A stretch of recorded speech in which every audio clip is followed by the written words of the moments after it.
Chapter 15. We were driven out into the middle of nowhere with our wrists bound behind our backs and bags over our heads. Not creepy at all, nope. 4 vans pulled up in a clearing. We all got out of the vehicles dressed in clothing well insulated against the pouring rain. The powers that be had made a final decision before we left the mansion that there would be a competition after all, and it would include a rabbit hunt. They'd obviously forgotten I was a human. This whole thing was a joke or a really bad dream. It was only a matter of time before I would realize none of this was really happening. I would wake up in my own bed with the smell of Mom cooking bacon in the morning, and we'd make plans to do nothing but watch true crime documentaries together all day. I wanted that so badly I could taste it. All the remaining contestants gathered in a group, as well as Stride, Connolly, Ames, and his mom, who looked genuinely miserable underneath her umbrella. Even Josephine had made the trip. She stepped forward looking a bit more put together than this morning, and raised her voice over the steady tap, tap, tap of rain on her pink polka-dotted umbrella. This part of the full moon games is a twilight run. There are 6 rabbits, and they are not just any rabbits. Their ears have been marked with orange paint. The wolves that catch these rabbits will be allowed to stay. Those who don't catch one will be sent home. A frigid shiver assaulted my body. Should I remind them I couldn't shift? I'd never hunted a day in my life. How was I going to catch a rabbit with nothing but my bare hands? These games were all suited for shifters, and for the millionth time I wasn't one of them. What was I doing here? Better to resign myself to being on the literal chopping block, because the only thing I would be catching is rabies if I tried to hunt a rabbit. Fuck my life right now. Fuck my life with a rain-soaked stick. Everyone will need to shift into their wolf form for this competition, Josephine continued. Finally, Sloane looked over at me and smirked. I was so obviously out of place, and she loved every moment of it. It was amazing to me that no one in the group was bringing up the obvious fact that I couldn't shift, and how it left me at a disadvantage. Even Ames kept quiet about it. You might think this is out of your element, Josephine continued, but everyone must at least try, even if you have never caught a rabbit before. I rolled my eyes. I was doomed. There was no way I had a shot at this. Let the shift begin, Josephine shouted. My eyes widened as everyone around me started to transform. A loud hum reverberated in my body while they began shifting into their wolf forms. Clothing peeled off, hands and feet changed into paws, noses elongated into snouts, and fur cropped up all over their bodies. The transformation between human and wolf was no less shocking than the first time. Except this time, my body buzzed with electricity during their shift, much in the same way it did every time Ames touched me. My fingertips tingled. The almost full moon, perched on a ribbon of stormy clouds above, cast down on me like a silvery spotlight. I wasn't sure I wanted to know the reasons I felt this way. It seemed like every answer to a question only brought up 3 more questions. A large pack of wolves surrounded me, staring at me, seemed to be waiting to see what I would do. Good question. What could I do? A large white wolf stood out from the rest. He was bigger in every sense, and the other wolves sort of fell a step behind him. It had to be Stride, the alpha. Otherwise, I couldn't tell any of them from the others. Ames, Sloane, Connolly, all of them looked the same.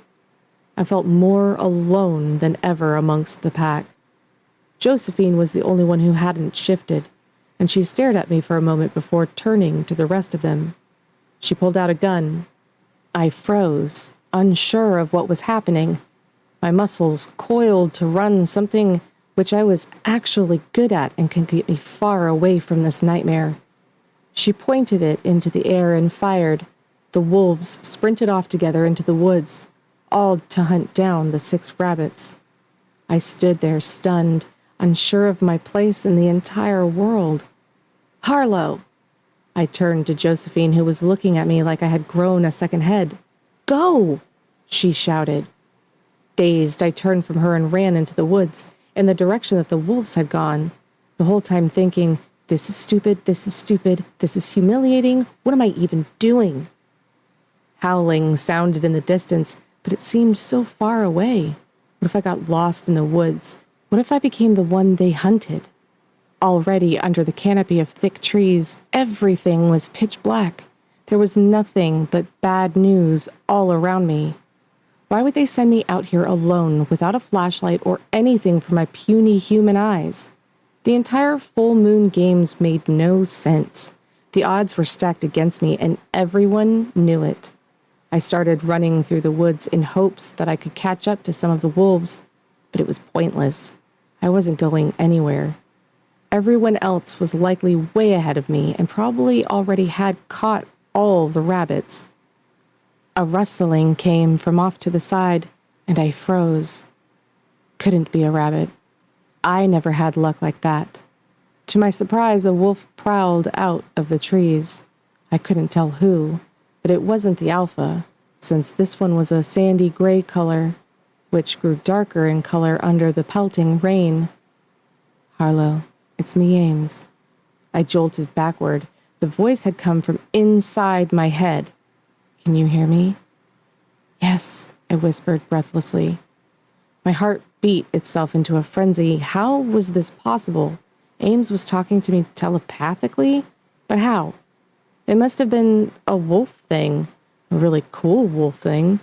I was actually talking to a wolf with my mind. Fucking brilliant. It is, Ames agreed, with a hint of a smile in his tone. I gasped. You heard me? His wolf nodded. I hear all of your thoughts. Oh, God. But just when you're a wolf, right? Please say yes. I couldn't bear it if he heard everything like he was doing now. Shit. He chuckled inside my head. Such a warm, intoxicating sound. Shit, shit, shit. His wolf grinned. Yes. I just hear you when I'm a wolf. You can relax. Thank fuck. How am I able to hear you? All shifters are psychic in their wolf forms. Humans are too when a wolf lets them into their mind, just like I did to you. Thanks? This was new, and a whole lot to process. He'd let me into his mind. Why did I get a little thrill at that? We don't have a lot of time. Because of the rabbit hunt. I ground my teeth together. You guessed it. Ames's wolf turned slightly, presenting his flank to me. Okay, get on my back. What? Are you crazy? His wolf stared down his nose at me and growled. Come on, Harlow. You're wasting time. Just get on. But I shook my head. It's not like riding a horse. And it's you. A wolf.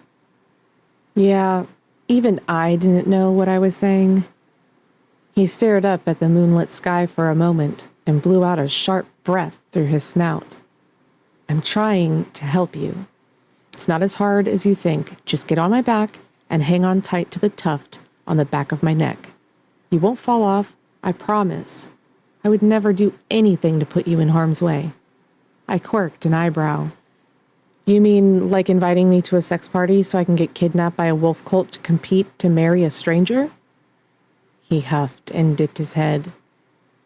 I would never intentionally do anything to put you in harm's way, Harlow. I swear to you, I didn't know the full moon games would begin that night of the party. I swear it, and I'll swear it for 100 years if it means you'll forgive me. Maybe if he said it enough times, I'd believe him, because I was beginning to. The forgiving part might take the full 100 years, though. Nodding and forcing a breath, I started toward him. He was a big enough wolf that I could pull myself on top of him and ride comfortably. I still worried I might fall off, but I grabbed the tuft of fur on the back of his neck and hung on. His thoughts went quiet, as though he needed to concentrate. Then, slow at first, he galloped through the trees toward the direction I'd been going. It was the strangest thing. I would have expected this to be a clumsy and difficult ride, but nothing could have been further from the truth. While being on his back, I suddenly felt at peace, more so than since I'd arrived here. Warmth radiated over my whole body, and I forgot everything else. I leaned into him, resting my head on his neck, listening to his breathing and the bold, steady rhythm of his heartbeat. And then it hit me. The clearing where he'd found me and I'd climbed on top of him was the same clearing from my dreams. Before I realized it was Stride fucking me and thought it was Ames. The ruthless abandon. The absolute pleasure that had leaked into reality while I writhed in my bed. Opening up to Ames, him between my legs while I clutched him tighter. What would it really feel like to come in his arms, to feel that connected?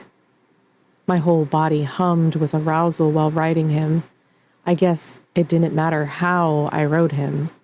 He would always turn me on. I didn't care how crazy this was. I'd never felt anything like it before. These feelings taking over my body, so powerful that they almost felt foreign.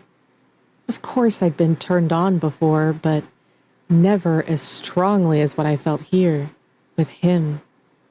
I had never responded to another man like that before. But Ames wasn't just a man. Ames sped his pace to a full-on sprint, dodging trees and soggy fallen logs with the skill of a natural hunter. My skin flushed with the thrill of the ride. I pressed my smile into Ames's fur while the wind brushed over us, and I glimpsed his wolfish grin. This was what made him happy. This right here. Too soon he slowed and then stopped. I hopped off his back and looked around another clearing, confused as to what we were doing here. Are we? In the next instant, he shifted into a man, so much faster than he had into a wolf, into a very naked, very erect man, who was now stalking toward me. And oh my bookstore God, I had never seen such a perfect sight. The falling rain clung to his long lashes, traced the detailed tattoos winding down his broad shoulders and muscled arms, dripped down his intricately carved pecs and eight-pack to the thin line of his happy trail. Below that, well, I'd never been happier.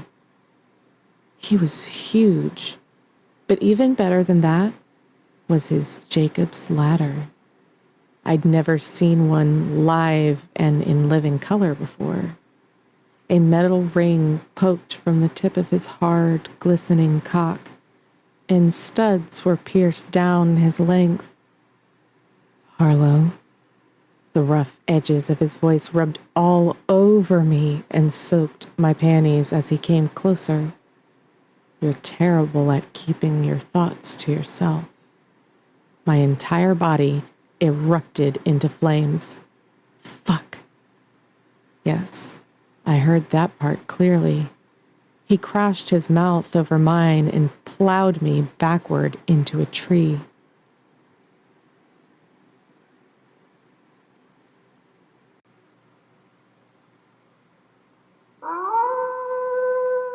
Chapter 16.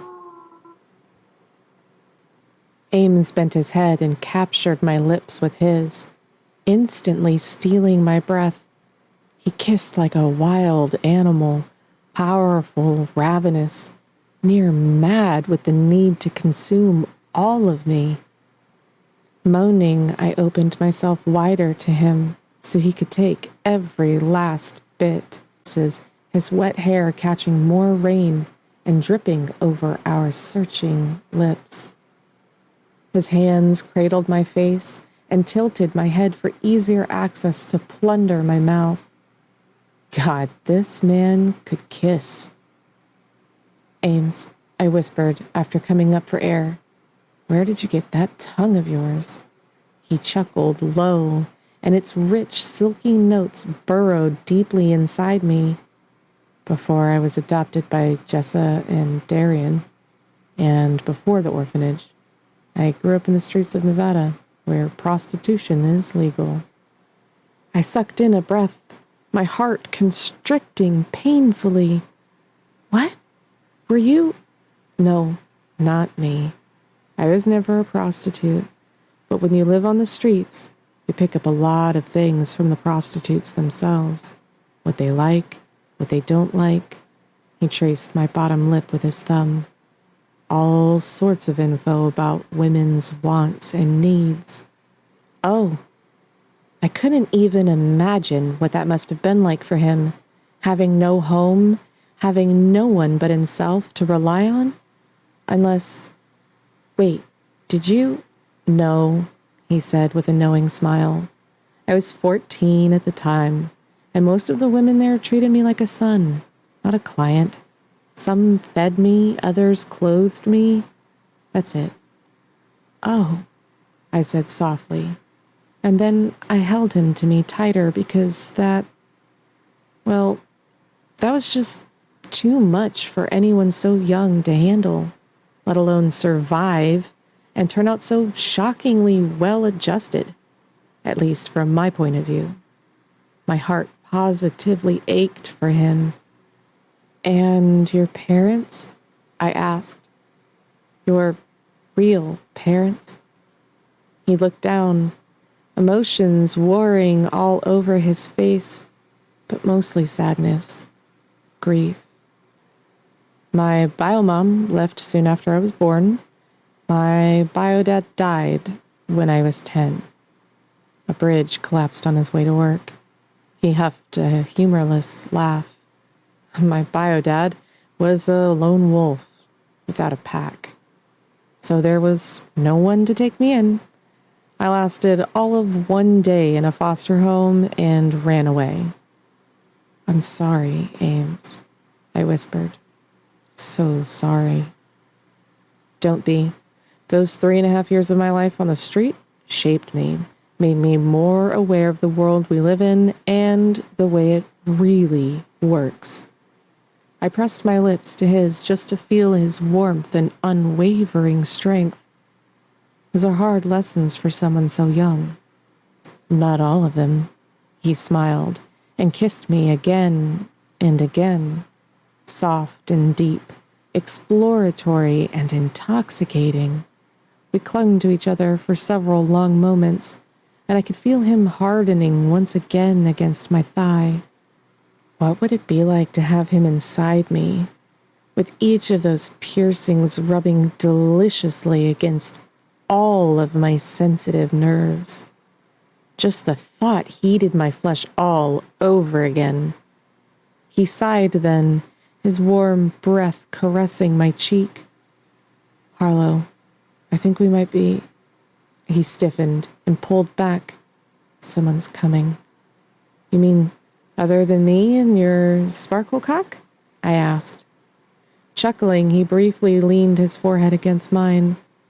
Cover yourself, little rabbit. Then, parts of him already shifting back, he turned from me and ran into the woods, his perfect ass disappearing into the darkness.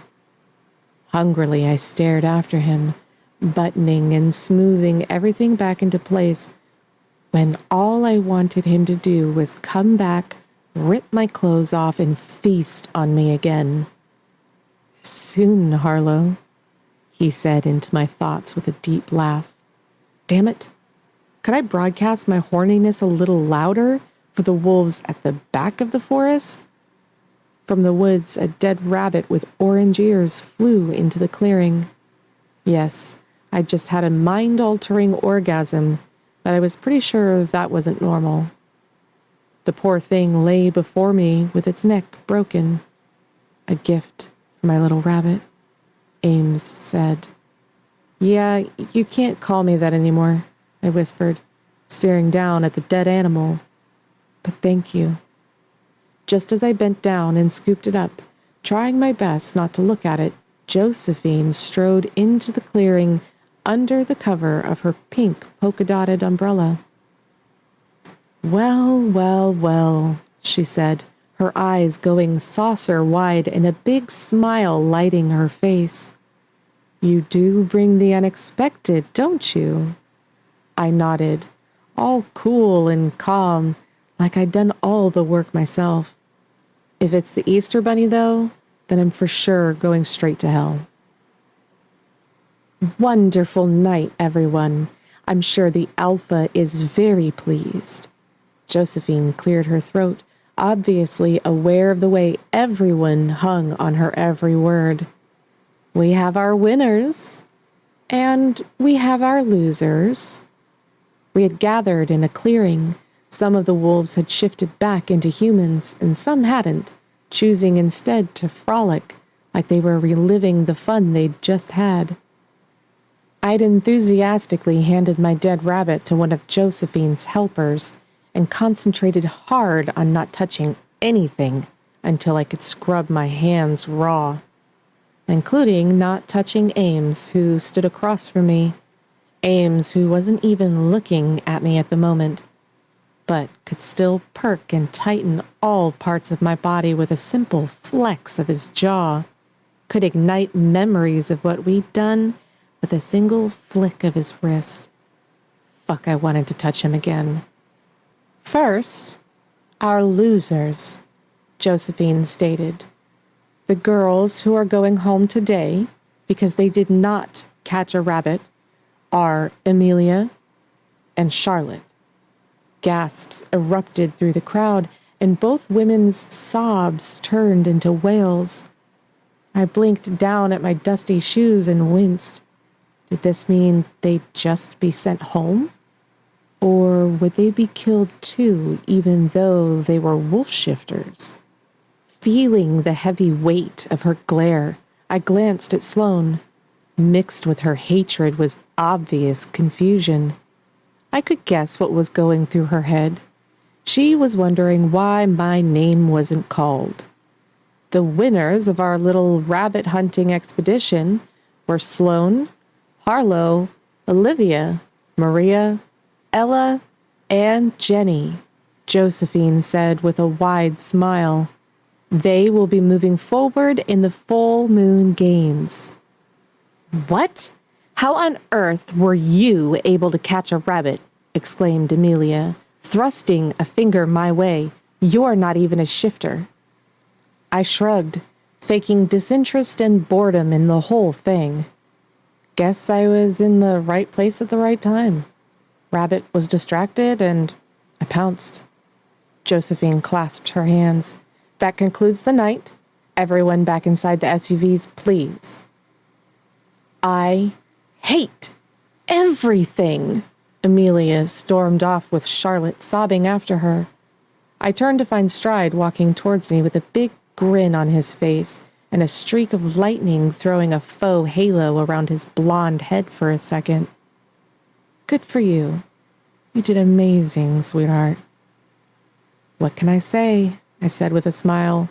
Maybe I'm a wolf in sheep's clothing. Maybe. He wrapped his arms around me, and before I knew what was happening, he lowered his head and claimed my mouth. Not as hot or skilled as Ames's kiss, not by a long shot.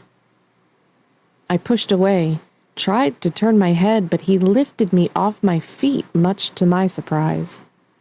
Yet just as suddenly as he'd kissed me, he pulled back. I gasped for breath while his eyes scoured over my face, a wrinkle of confusion between his brows, searching for something. Oh shit. Could he taste me on my own tongue? Evidence of Ames and me together? Whatever it was, his face went dark with shadows that made me tremble. Everything okay? I murmured, faking innocence. Stride shook his head, nodded, then walked away, clearing everything right the fuck up. I turned to see Ames a few feet away watching us. Had he seen us kiss too? Surely he knew it meant nothing to me, but as always, when it wasn't just the two of us, I couldn't read his expression. Stride. Sloane approached him before he disappeared inside an SUV, tossing her blonde, moonlit hair over her shoulder. I demand a kiss as well? I'm in the winner's circle too, right? Of course, Stride said absently. Anything for you. He pulled her in for a kiss, which she greedily accepted. If she was trying to make me jealous, it wasn't working. My body belonged to another wolf, and my heart? Well, I'd be a fool to fall in love right now, but tell that to my heart.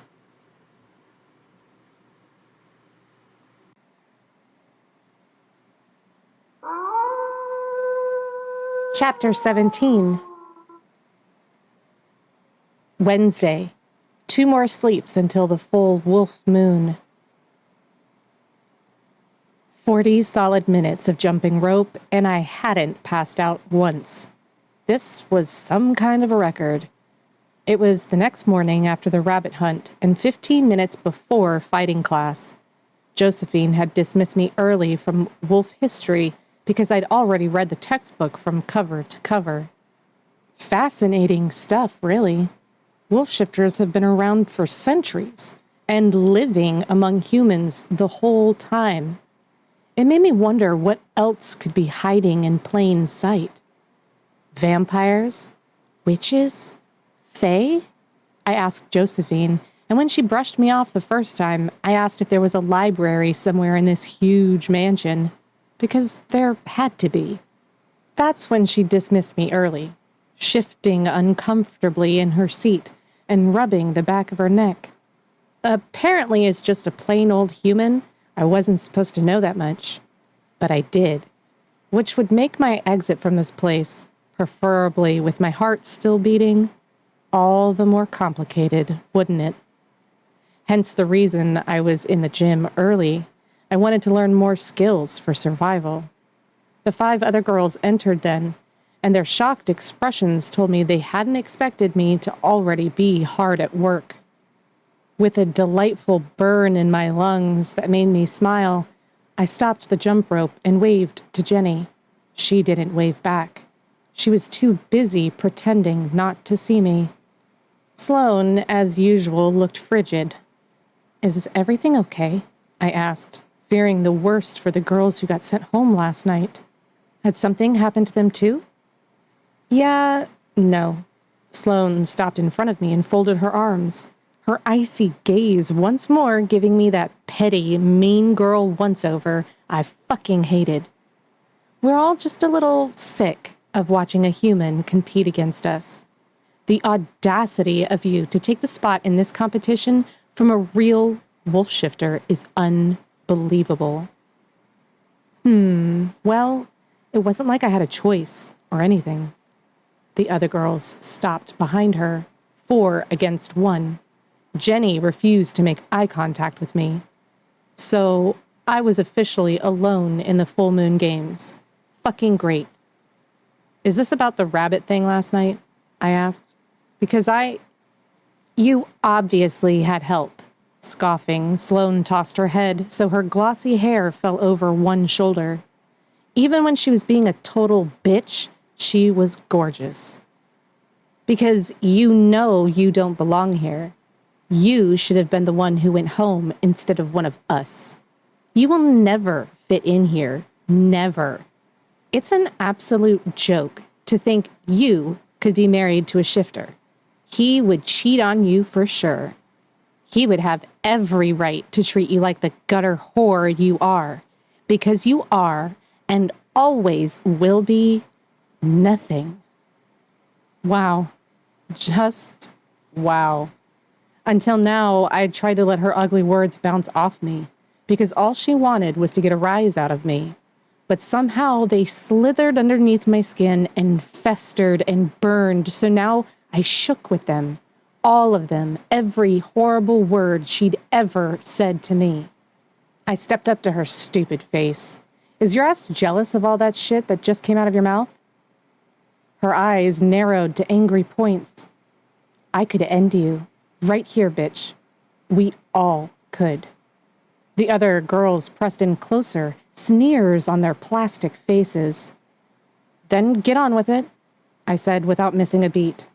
I don't have all day. Ferdinand, Stride, and Ames walked into the gym then, and Sloane and the rest of the ladies jerked back with innocent smiles on their faces. Contestants, let's get started. Ferdinand clapped his hands and waved his Viking-like arms to gather us around him. I want you back in the ring, Harlow, this time with Olivia. What? Me again? Olivia shot me ice daggers with her glare. Fuck my life. I moved slowly towards the ring, climbed through the ropes, and positioned myself into the fighter's stance. Olivia did the same and stood across from me, her fists flexed so tightly that white capped her knuckles. Ferdinand nodded. All right, ladies, go. Olivia came in with full force. It was like she wasn't even sparring anymore. No, this was a fight to the death. She jabbed me 3 times right in the face. I blocked 2 of them, but the third got me square in the jaw. Ah, shit. I glared at her while cupping the bottom half of my face to be sure it was still attached. That had hurt. Reset, Ferdinand commanded. Time to prepare myself for anything. She came in again with those jabs showing 0 mercy, and I found myself only able to block. She was fast, much faster than I was. Already winded, I moved quickly off to the side, then darted in and weaved like Ames had shown me. I hit Olivia with a right cross and grazed her jaw, knocking her off balance enough to get another jab in. Ferdinand clapped. Stride whooped. I was completely gassed and wasn't sure how much more I could take, though. Finally, Ferdinand ended it. I could have wept with relief. Until he spoke again. Take a quick break, ladies. Harlow, I want you up against Sloane. She has a lot of great experience you can learn from. Oh, hell no. I knew they were only trying to make me a better fighter, but I needed a break and didn't want to go up against her of all people. I guzzled water from a bottle in a nearby ice chest and struggled to get my breathing under control, keenly aware of her eyes on me, probably assuming I'd be too tired now to put up much of a fight. And she might have been right. When my break was over, Sloane waltzed into the ring, looking fresh and confident, like a wolf ready to make an easy kill. When the fight started, she threw a few jabs at me, every single one of them landing. Block, Harlow, block, Ferdinand shouted. Fists up. I thought they were up.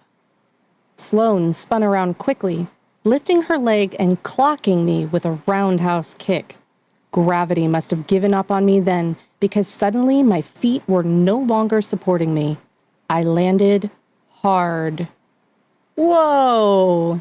Intense, Ferdinand called, laughing. So glad that this was entertaining for him. Sloane stood over me with the sweetest smile she could have ever mustered on her face. Oh, I'm so sorry. I forgot. You don't know your kicks yet. I hope you can forgive me. Looking her straight in the eyes, I rose up from the mat, trying not to grimace at the ache in my knee and hip where I took the hit the hardest. If that's what you call a kick, then there's nothing to forgive. My voice dripped with honey. I sure hoped she choked on it, but all she did was scoff and roll her eyes. Okay, Ferdinand said. I want Ella in the ring with Jenny. Let's give Harlow a break. I moved slowly out of the ring, knowing full well that I was going to be very sore the next day. But no pain, no gain, no sitting on the toilet ever again. God, that fucking hurt. In my bedroom later that day, Annecy entered. Her lips pursed into a grim line. I have news of your mother. I gasped, spilling ice from my ice packs all over the place, but nothing else mattered. You do? What? What is it? Is she okay? Calm down, and I'll tell you. As I told you before, I had people look into what was going on with your mother. She drew a deep breath before blowing it out slowly and smoothed the front of her maid outfit. Her home was found in shambles, and she wasn't there. Her words hit me like a chainsaw, sharp steel teeth carving right through my tough resolve. Oh my God, I have to go, I said on a sob. Screw the full moon games. I need to find my mom. She's in trouble. Did you call the police? I was rambling now, but all I wanted was to get out of this place and go and save her. I limped to the door to do just that, my limbs shaking, my heart splintering, because then I realized I wouldn't be able to. You can't leave, Annecy said gently. You know this. I whirled, not bothering with the tears streaking down my face. What the hell, Annecy? My mom is in danger. My friends are looking into where she is. She strode toward me and put her hands on my shoulders, her green eyes pleading. What would you be able to do to help her if we haven't found her yet, even with our capabilities? I wriggled free of her and limped around my room, nervous energy eating me up from the inside out. Do you think my mother's disappearance is connected to what's going on here? She peered at me closely. What do you mean by that? You know damn well what I'm talking about. My voice no longer sounded like mine. It belonged to someone else, someone who was near hysterical. Fuck, what was I supposed to do? Harlow, you need to calm down, Annecy said, making a grab for my hand, but I wrenched it away from her kindness. Every went missing, I reminded her. Kat's family was murdered, and there have been wolf killings. Tell me if that's all related to my mom or not. Annecy lifted her hands defensively and shrugged. I don't know if your mother is connected, because I'm not sure how she would be. It's Connolly, isn't it? Her face went slack with shock. What? Connolly? Is Connolly connected to the killings? Is this his way of tying up loose ends? I don't know what's going on here, but I know there is something off about him. I heard him threaten Stride. She inhaled sharply. When did this happen? Yesterday. Please, Annecy, do you know anything or suspect anything? She swallowed with difficulty and then sank down onto the bed. Is he behind the killings? I demanded. She gazed at me with tears in her eyes, which stopped me short. Why do you think Connolly's behind the killings? Well, if I'm not allowed to leave, and Ames seems to think my life is in danger, then maybe Mom's disappearance is a way of tying up loose ends, to make sure no one comes looking for me. After all, shifters wouldn't want word to get out of my disappearance, since I'm human and can start blabbing the second I get out of here. She nodded slowly, like this was all news to her. Yes, I think you might be right. Holy shit. My pulse rocketed through my body and fried every nerve not already destroyed. Why is he doing this? Her expression grave. She rose from my bed, took my hands, and held them tight enough to hurt a little. I need you to understand something, she breathed. You cannot let anyone know that you have these suspicions. Trust no one. You have to carry on in this competition as if nothing has happened. Is that clear? She didn't even have to say the hidden warning buried deeply in her words. I heard it loud and clear anyway. Carry on as normal, or Connolly would target me next.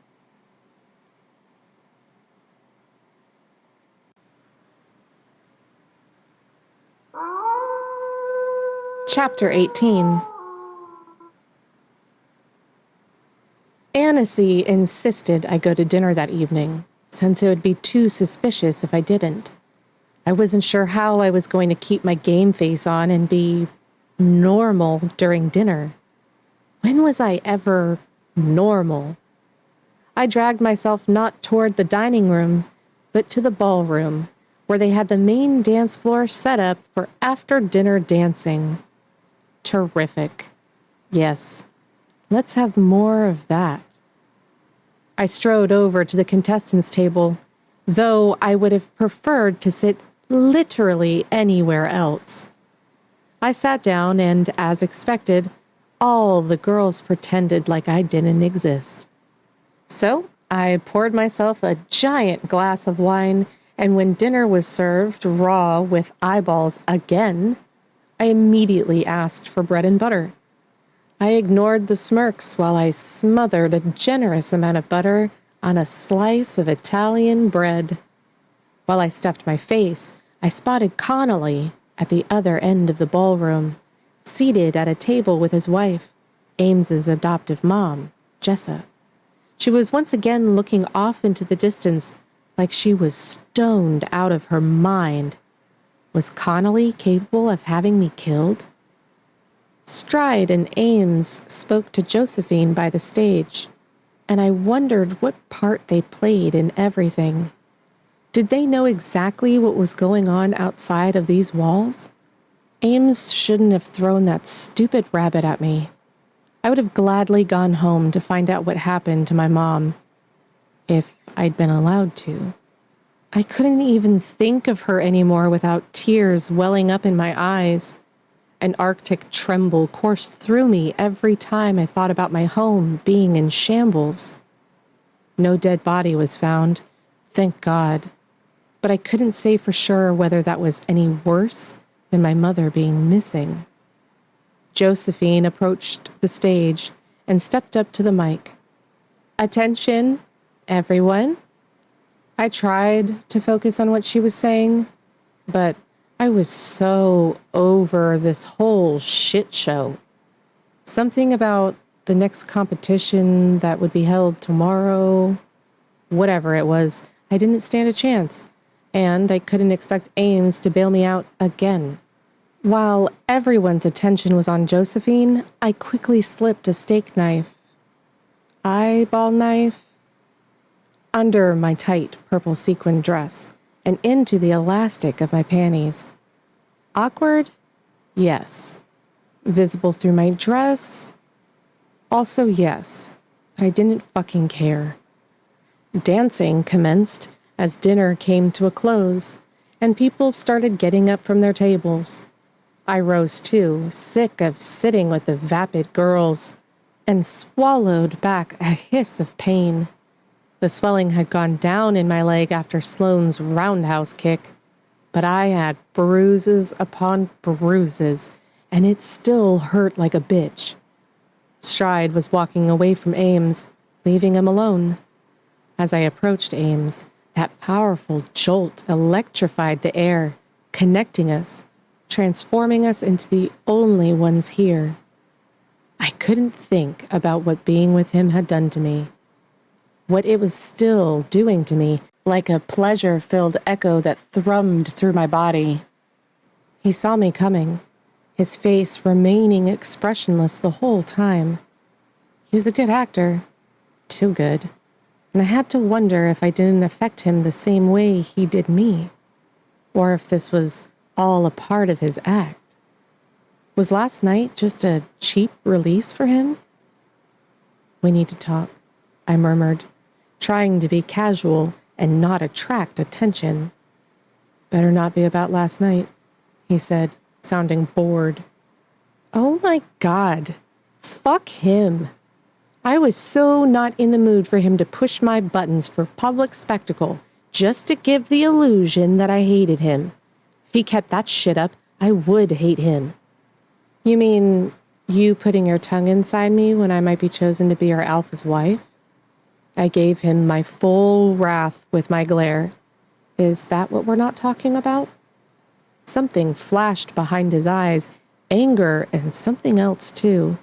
Something intensely primal. Jesus fucking Christ. Why don't you say it a little louder, Harlow? He said through clenched teeth. This is neither the time nor the place for this talk.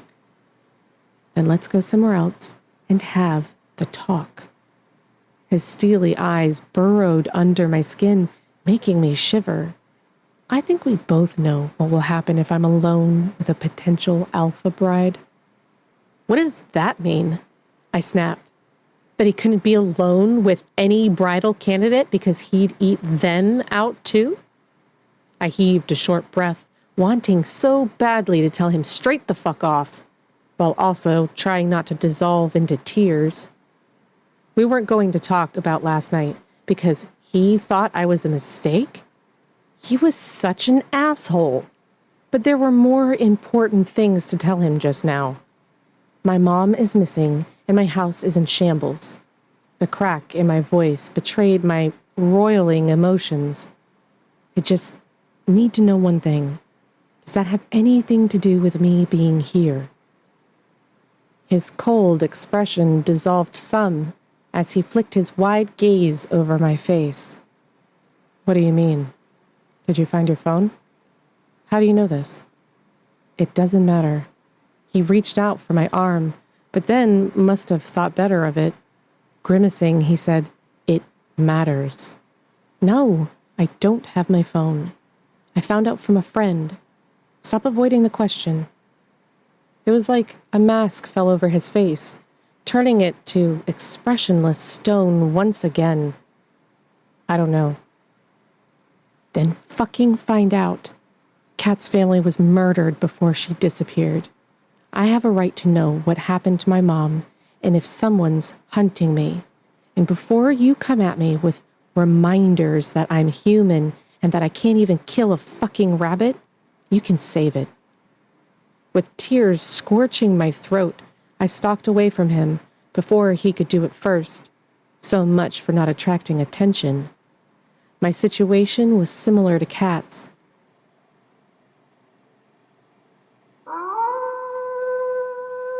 Chapter 19. Thursday. One more sleep until the full wolf moon. Anxious energy roused me from sleep at the ass crack of dawn. Since I hadn't listened, I didn't even know what today's competition was, or if it was even going to be something I could do. I needed to get my head on straight if I was going to survive. Annecy burst into my bedroom and practically dragged me out of bed. Thankfully, she brought coffee. We have a big day, a very big day, she prattled while I sipped coffee. We need to get you ready to go. Get your fight gear on. Fighting? Again? I was so not in the mood for that kind of disaster. She quickly helped me dress in my Kill Bill jumpsuit and ushered me to the gym. Minus breakfast because, sure, let's torture me even more. Everybody was already there, including Connolly, Stride, and Ames, who flexed his hands and shifted his feet when he saw me. Today, Josephine announced from the center of the ring, we will be having a fighting competition, during which time you will be able to display the skills you've developed. Oh, this should be good, Sloane muttered. Only 3 will advance this time, Josephine continued, and 3 of you will go home. The fight is over when someone taps out. We don't expect any deaths today, but it has happened once, so be vigilant and safe. What? Death? It had happened before? She sounded so cavalier about it too, like it was just a tiny death, not one that actually mattered. Oh my fucking God. This was such bullshit. I would for sure be one of the 3 eliminated from the full moon games after this. This was way out of my league. And I'd gotten the shit beat out of me almost every time I'd stepped into that ring. In fact, I was still recovering from yesterday. We will hold 3 fights, with the winner from each fight moving forward. Matches are decided on a draw. You will all need to be in your wolf form for this competition. She shifted uncomfortably while looking at me. If you're not a human, that is. So, it was clear that I would not be getting any special treatment. I would be expected to fight a wolf, even though our training had not prepared me in any way for that. Cool. No sweat. My trusty steak knife hidden up my sleeve would surely save me from 2 rows of jagged fangs and 20 needle-sharp claws. I would be wolf meat. I still couldn't figure out why I was here, or why Stride had chosen me, when me winning was laughable. Let's get started. Josephine pulled 2 names from a bag. Sloane and Harlow. Slowly, I closed my eyes and wished myself anywhere but here. Could my luck be any shittier? Sloane would stop at nothing to make sure I left the competition that day in a body bag. When I opened my eyes, she was smiling wickedly and just starting to shapeshift into a beautiful, majestic, and powerful creature. Far more powerful than I was or ever would be. After I hauled myself into the ring, Josephine rang the bell to start, and almost automatically I went into my fighter's stance. It was the only thing I could do except pray, so I did that too. Sloane leapt at me and I dodged to the left, trying to put enough distance between her wolf and me, a human. Like that would even matter. She was a lot more agile as a wolf than she was as a human, a lot faster too. Before I even knew what was happening, she circled and jumped on my back. I slammed down on the mat hard, my face smushed into it. I rolled over, her hot dog breath steaming against my face, and tried to push her off. She snapped at my nose and would have nearly ripped it off if I hadn't jerked my head back. So I punched her in the side of her furry face. She yelped and backed off enough for me to scurry out from underneath her. She stalked towards me slowly as I continued backwards. Then she leapt again and sank her teeth into my forearm. I screamed in agony. Blood pooled out of the wound, down my arm and onto the mats. Growling, Sloane bit down deeper and shook her head back and forth. I cried out as the pain intensified and pushed into Sloane, feeling the wound open more as I tried to get her off me. I had to tap out or stab the bitch in the throat. I had to end this ridiculous fight. Before I could make a move one way or the other, boiling electric heat surged up inside of me. My pulse hummed steadily between my ears. Something was happening. Something that reminded me of the tingling I'd felt before the rabbit hunt. Only that had limited itself to my fingertips, the buzzing sensation barely reaching my wrists. This was that feeling on steroids, blasting its way through my entire body. A flash of white burst from me, so fast that if I'd blinked, I would have missed it.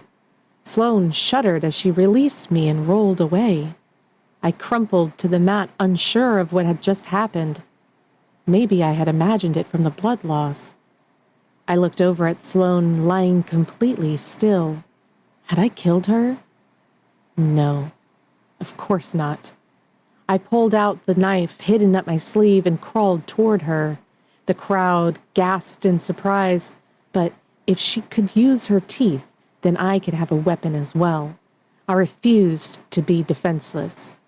When I settled the blade against her neck, she immediately shifted back into her human form and stared up at me with pure hatred in her eyes. "What the fuck did you do to me?" she muttered. "The hell if I knew." "Tap out," I commanded. She did, and I rolled off her and onto my back, out of breath and with my arm feeling like it was on fire. Sloane rose shakily. "Fuck you." she said, and then she turned and left the arena. She couldn't even admit defeat gracefully. Already dizzy from blood loss, I sat up and put my hand over my sticky wound. When I was sort of sure I wouldn't pass out, I hauled myself to my feet. The bell rang. Applause broke out all around me.